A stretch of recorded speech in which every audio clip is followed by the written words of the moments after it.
Right, everyone, so in my last video, if you saw that, I showed one of my best games from the recent tournament I played in the Gold Coast Open, my round 7 game as you can see here against FM Lewis Chan. But what I did not show in that video was the rest of my results from the tournament and also how I played somewhat abysmally. But basically, for context, the tournament was a 9-round Swiss, 90 plus for already time control, pretty standard stuff.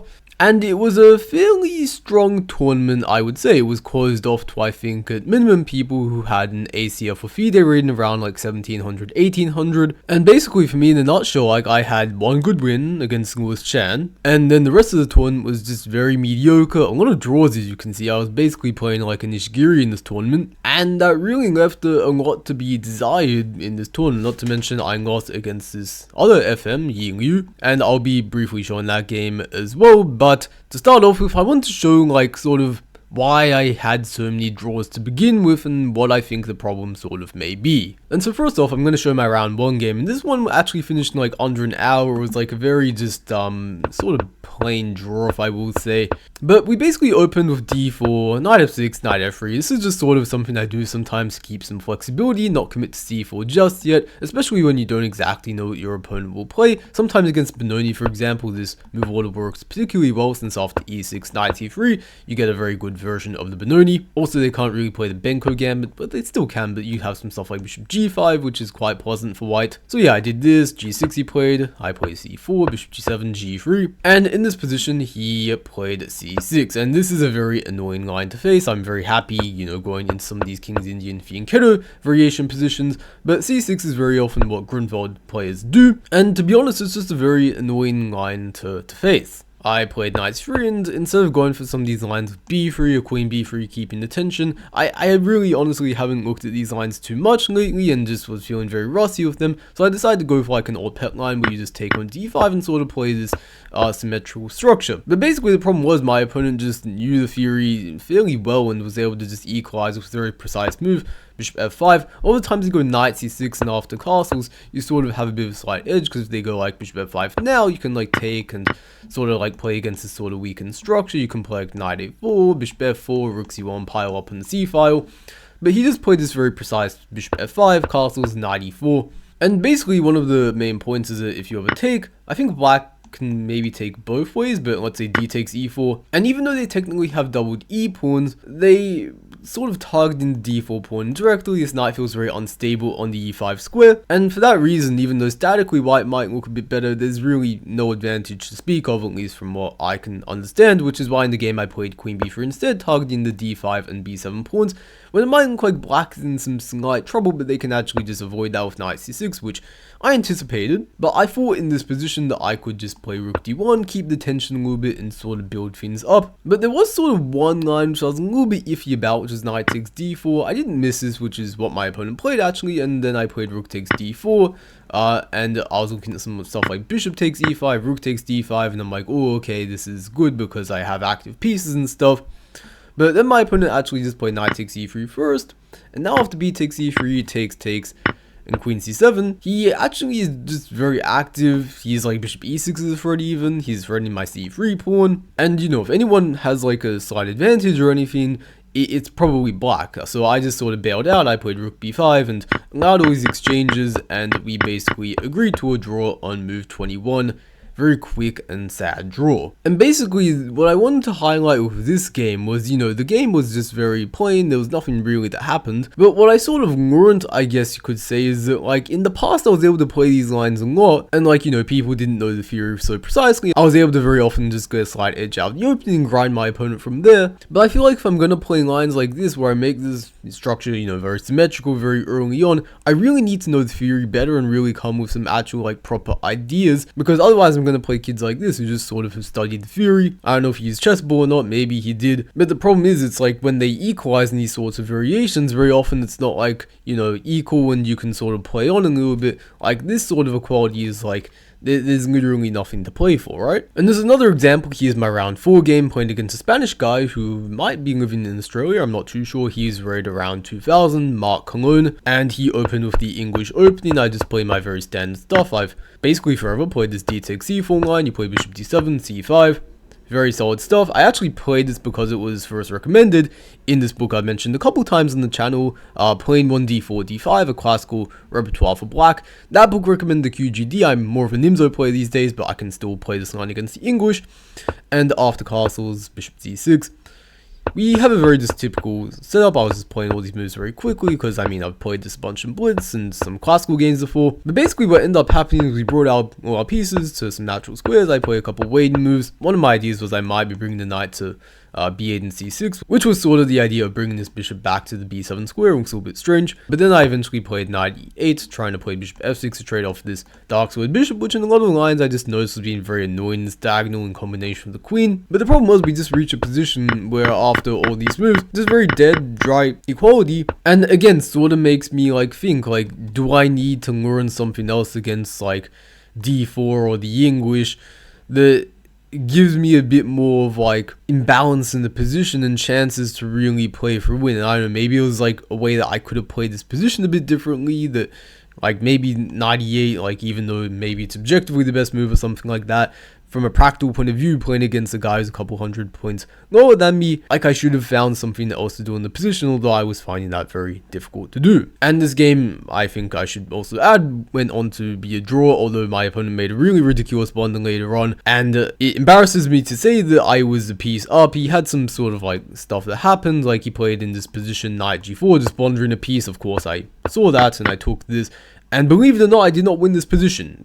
It's incredibly embarrassing to say. But basically it ended up being like a matter of I grabbed some of his queenside pawns, I pushed my guy down the board, he grabbed some of my stuff. But I just made some really stupid technical mistakes and this ended up being a draw. Ironically though, it was sort of a blunder where, like, obviously it just very obviously loses a piece, but he still sort of has some sort of, you know, compensation for the fact that he can grab these pawns and rush these guys down the board. But still, something which, you know, I was very disappointed about. Arguably, the game should have never taken this route to begin with, and it should have been a draw, but still, like, once that happens, it's like, you should be able to win, right? And here's my last round game as well. This was the other game in this tournament, which I felt really illustrated how my playing style was, to some extent, like, holding me back in terms of, like, getting really good results in these sorts of weekend-style tournaments where, you know, I need to be consistently beating these slightly lower-rated players. My opponent rated around 2,000, by the way. He's a FIDE Master title, but he got that from a zonal in tournament in Australia.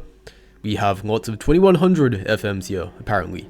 But yeah, basically we got this position from the London system, which is a pretty solid line for black, but the problem is that when you're trying to play for a win sometimes, especially like the old main line used to be like bishop g3 at some point, and you treat the bishop like this, whereas these days what they often do is they just play bishop d3, keep the tension, and don't waste the tempi with the bishop like this. Like, to me, I think objectively the best line might be to take, and I often like playing the objectively best stuff. But the problem is that, like, the positions we got were just super dry.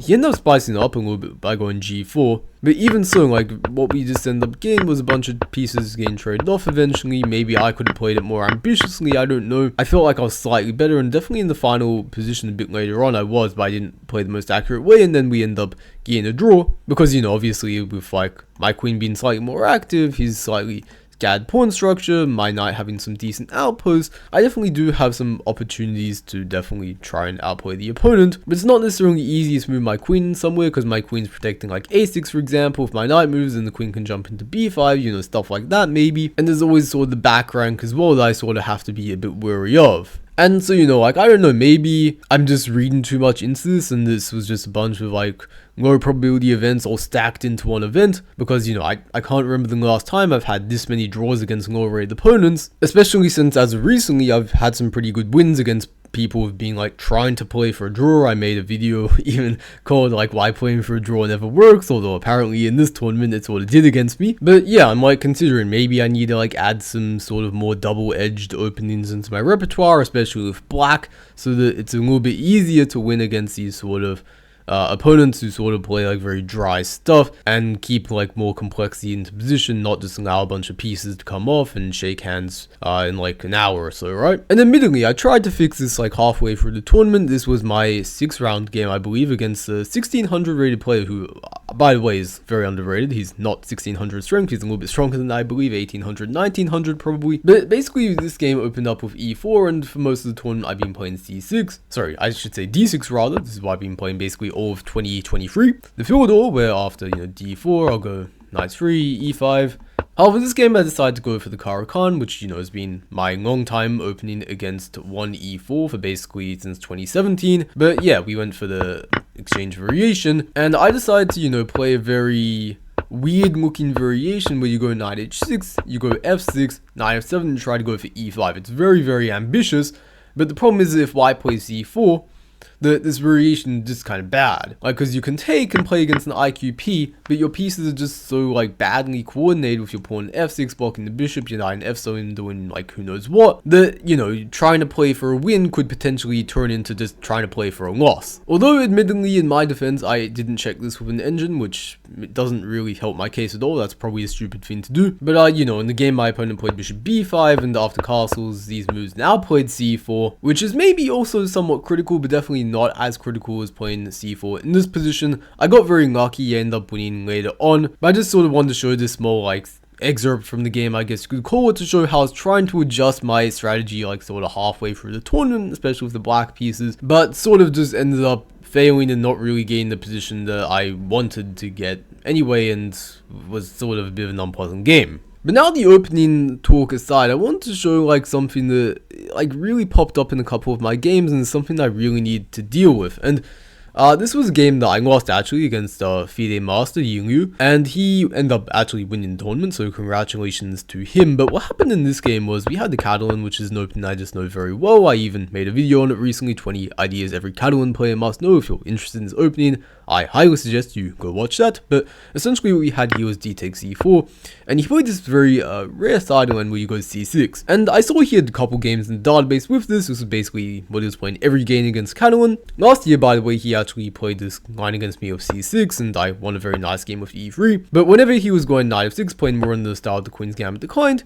he was always playing d takes d4 against Catalan. So, seeing this, I prepared some stuff, and I ended up playing a4. There was also some other lines with knight e5 and also going castles. Castles is more of a gambit line where black plays b5, they hold into the pawn, white has some compensation. Knight e5 was sort of the odd main line, but after bishop b4 check, bishop d2, there's this very niche line with bishop e7, which has sort of revitalized this whole c6 thing. And basically, long story short, if white goes e3 in this position, black plays b5, takes bishop d7, takes. Black just has very good compensation for the exchange with all these weakened light squares around the white king. So I was aware of this and didn't want to go into that. And also these positions, maybe it's not bad, it's definitely playable, but I thought a4, given that it's also rarer than the other two moves, would be a bit of a surprise perhaps for the opponent, or at the very least I would have analyzed it deeper than he would. And I was correct. After bishop b4 check, which is the main move, bishop d2, he already didn't really know what to do. He played queen e7, which is just a bit dubious. I think usually you should play a5. Queen e7 definitely felt a bit strange because, for one, you're not putting pressure on the d4 pawn anymore, but also just usually in these lines in Catalan, whenever you play d takes c4, bishop b4 check, and white responds bishop d2, the usual way to back the bishop up is with the move a5. So, given what I said about the queen not protecting the d4 pawn, I played knight e5. I thought this was just a very sensible, principled move, but as it turns out, it might not have been the best one. Apparently, you can just play castles, and queen c2. And one thing I just overlooked was that b5 isn't really possible now, because we can actually just take and go a takes b5, and if c takes b5, then we actually just have knight g5, a very thematic tactic in the Catalan, which I am well aware of, but I just wasn't really calculating at this stage, which you usually should in the opening, but maybe it would have paid off a little bit here, since of course if you go knight d5, protecting the rook, the only way to do so, well then you just lose due to 8. So yeah, maybe this would have been a bit better of a way to play, would have been more punishing. Knight e5 still wasn't bad, but also probably wasn't quite best, and I mean, at this position, I thought I was doing pretty well, I would say. But after knight c5, I just made a move which the engine doesn't think is too bad, but in hindsight, I think is absolutely atrocious. I basically, well, to begin with, what's going on here? Well, first of all, black has just played knight c5. It sort of feels like their position is becoming a little bit more free, and if they're able to just complete development, go, this, bring the rooks to the center, they're probably not doing too bad at all. So what I felt like I had to do was, well, the main thing that I was first looking at was rook a d1, say bishop e6, knight d6. I'm now putting mine out in a very active square. I'm also attacking this knight since the queen is cut off from defending it. Knight b3, I was looking at queen b4. And I was looking at some stuff like rook b8 protecting this, going e4, e5, trying to rush my pawns up the board in the center and the king side. And despite first seeing like this position thinking it was very good, I was sort of then looking at some ideas for my opponent, like going c5, kicking my queen kind of off in this diagonal, maybe even one day using that d4 square for the knight since c5 is protecting that. But basically I think I just like overestimated just how, you know, much counterplay black would have, and should have just gone with my initial intuition that this should just be good for white. And granted, it's not like winning or anything, but it's definitely like a clear, like at the very least, slight edge. Whereas in the game, what I did was I didn't really trust my intuition, but I sort of, you know, intuitively I also thought this should be good. I thought like I was just sort of choosing between two good options with this and this, but in reality this was just not very good after a5, which I saw stopping any b4 action. But now we just have this structure where black strategically is slightly better and white sort of has to do something concrete if they really want to not have such a shitty position. And the reason is simply because, you know, like this configuration is just a lot better than this one, because like say if this pawn was on e6 or something instead of c6, then white would actually probably have an advantage because this bishop would be roaring in this diagonal. But because the pawn's on c6, it covers stuff like b5, cuts off my bishop. My opponent has a b4 outpost, while once again I don't have like a b5 one. b3 is sort of weak. Maybe you could say b6 is weak for black, but I can't really take advantage of it. So like even though I think the engine might have said like this was equal, it didn't feel like that way in the game. After I got here, I sort of realized like I might have fucked up going into this. I don't really like my position. I thought I could sort of push my pawns up the board very quickly, but I was looking at like e5 already, and I'm like, after knight g4, I'm not really sure I even like this, because if I go f4, maybe there's something like knight e3, forking this and this, and if I move my rook, then, well, I have to be careful not to run something like this to start off with, and then I go to f2, then maybe something like knight c4, maybe not knight c4, because it's covered by that, but like knight d3, all sorts of like scary looking stuff, which like this was never my intention to go into something like this to begin with. And another game that really illustrates this was my round 5 game where I was playing against Yuan Shen, who is from China, I believe, but now lives in Australia. I noticed in her games she just doesn't really know how to play against Catalan, so I was pretty confident just playing, given that the Catalan is one of my main openings of white to begin with, that I should just be able to play this and get a fairly good position. So all sort of standard stuff until she plays b6 here, which is definitely not the main move by any stretch of the imagination. Usually, of course, you go like bishop d7, or like earlier you can even go like b5 or something. This is a whole line, but yeah, a4, b6, definitely not normal. I play 95. Attacking the rook on a8, so what we see is rook a7, bit of an awkward looking move, but sometimes you can play c5 and swing the rook around, but I played rook d1, and my idea was I don't necessarily want to take on c4 yet, because I want to meet bishop b7 with this move e4. But I actually spent a long time thinking about e4, because I was seeing all these ghosts in these positions after this. Well, I wanted to play knight 3. Knight 3 is the best move. And if this were a blitz game, I would have instantly played the right move because my intuition just sort of knows what to do, I guess. But the idea basically is if black does, you know, like nothing, I'm just going to play d5 takes and e5. And I'm absolutely ripping black to shreds. So, you know, black would probably instead play in this position like bishop b7, maybe bishop a8, but instead I was fixating queen a8 the whole time, which I think has appeared in like one game in the database, when basically you play d5, you take, bishop b7, and you go like bishop f4 or something, maybe like queen e2, queen takes c4, but for some reason I was like severely overestimating just how, you know, much potential black has here, when in fact it's just probably clearly worse. I was like, oh, I have an isolated d pawn, they can like attack it or some shit like that, but in reality, like, no, that's just not really the case at all. Like looking at, like right after I looked at this position in the game, I'm like, with my opponent of course, like I was like, why was I trying to avoid this? This is just so good for white. And it's a weird weakness of mine where like sometimes when I'm sort of like overextending almost in a way, like my position would be like very aggressive, I'll have all my like forces, you know, placed very forwardly, I guess you could say, but I'll sort of be like, oh, that's a bit risky. My pieces can be targeted, in this case my pawn on d5, right? And I'll end up rejecting it. It's a very weird thing which I've noticed recently, and yeah, it might just be, because it's not even like intuitive. Intuitively I thought like it should be good at first, but sort of like, I just overthink it. I think that's sort of the issue. So basically what I instead end up doing instead of knight c3 is I played f3, trying to just win back the pawn like this, And, you know, I probably got like a decent position, but, you know, with this slightly structural advantage in the endgame. But it ended up not being as simple as I thought it was. My opponent got some counterplay, and we ended up sort of agreeing to a draw later on when I was actually much worse, and was probably quite lucky to, you know, escape with, once again, a draw. But to finish up, I want to briefly look over one of my games, which I was a little bit more happy with, probably the game, apart from my win against Lewis, that I was most proud of in this tournament. Not that really means much, since there was honestly not too much to be proud of, but you get what I mean. So we had a Philidor opening,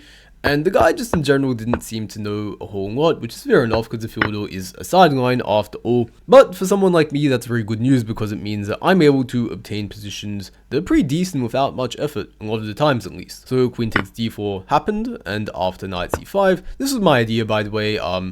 When the bishop becomes a b3, I felt a bit weird. Usually you don't do that. Usually you play like rook e1 and you respond to c6 with a4, and you keep this bishop flexible. Sometimes it comes back here, sometimes it comes back to a2, and sometimes it might go to b3 as well. But doing that so early without any like action from black playing like c6 or anything like that felt a little bit strange. So I just took on d4 and played knight c5, just harassing the bishop and exploiting the fact that it prematurely went to b3. If it tries to save itself, I mean, it feels very similar. I can play a6, b5, bishop b7, target this pawn.